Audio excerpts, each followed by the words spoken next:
1 out of 3 employees is unproductive up to 10 hours a week due to stress and anxiety. And that's according to a survey by an advocacy organization. The cost to businesses, about 700,000 pesos per 100 employees annually.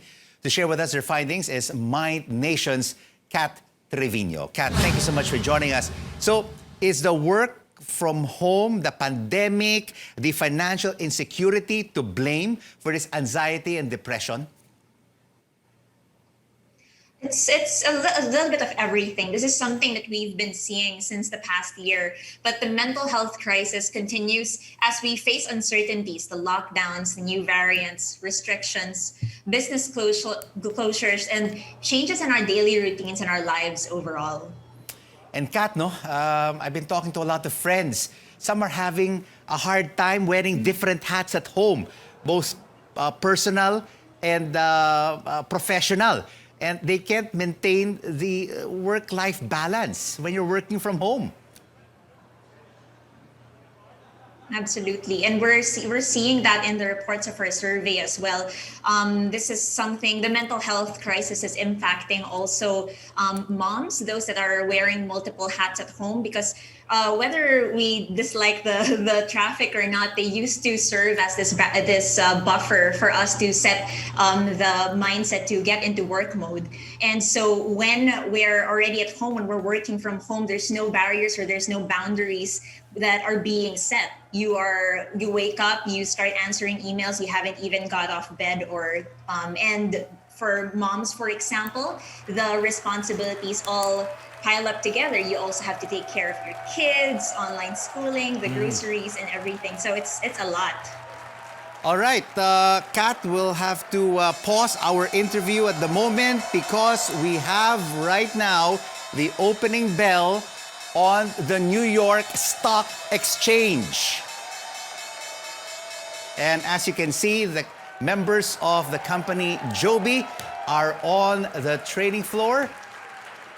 It is indeed a happy day for Joby. And of course, this marks the start of a new trading day there. U.S. shares closed mostly higher on Wednesday as the Senate approved a major infrastructure spending bill that would invest $1 trillion in roads, bridges, public transport, and internet over the next 5 years. So there you have it, the opening of the New York Stock Exchange. We'll have the opening numbers from you from Wall Street in a little while. Continuing our discussion on mental health, Kat, you mentioned during normal times, commuting to work, everyone has a usual schedule, working from 9 to 5. Now everyone is working from home, blurring the lines between personal and professional work. You know, Absolutely. A lot of my friends are also really very challenged right now because their bosses call them even as early as 5 or 5:30 in the morning. So now it's so difficult. I mean, the business leaders also have to be responsible for the mental health as well of their employees. Absolutely. Traditionally, mental health, or even the definition of a healthy work-life balance, wasn't something that was prioritized in organizations and amongst leaders. And now we're seeing the mental health issues, how it affects overall organizational culture, the success, and even the bottom line. You mentioned earlier how it has cost the organizations up to at least organizations with over 1,000 employees, up to 7 million in the past year because of absenteeism, presenteeism, and talent loss.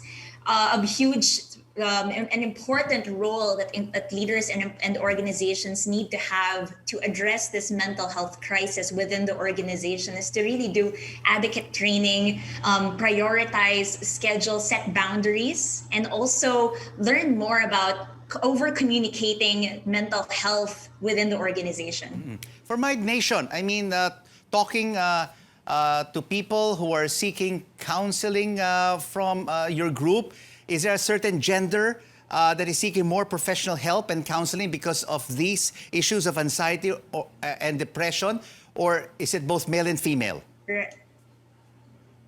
Right. So MindNation actually works with and partners with different organizations. We provide teletherapy services across employees. When we did our survey, which is with 6,000 employees, part of the survey, they reported that more people, single individuals, women, and within the LGBT group are reporting a feeling of degree of mental health challenges during the pandemic. And they're saying that if it affects them in many different ways, physically, emotionally, they see it also in the difference in their workload. Things that they used to be able to tackle or manage before seem unbearable now. And they even think about 8% are even thinking about suicide and even quitting their jobs. Wow, that is terrible to hear, Kat, because many of our kababayans are not just grieving those who died from COVID-19. Some are grieving because,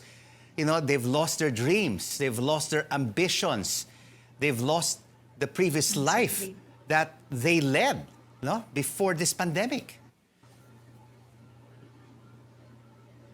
Absolutely. A huge part of what the mental health crisis has done is really just disrupted our way of thinking. Now it's more imperative for organizations and individuals to value and prioritize their overall well-being, starting with their mental health, because it affects even their immunity, it affects their chance of success and resilience in the future.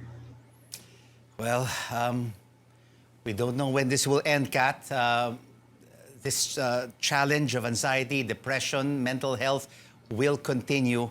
We are currently in the midst of another enhanced community quarantine, a hard lockdown, and many people right now continue to work from home. Thank you so much for the insights of MindNation, Kat Trevino.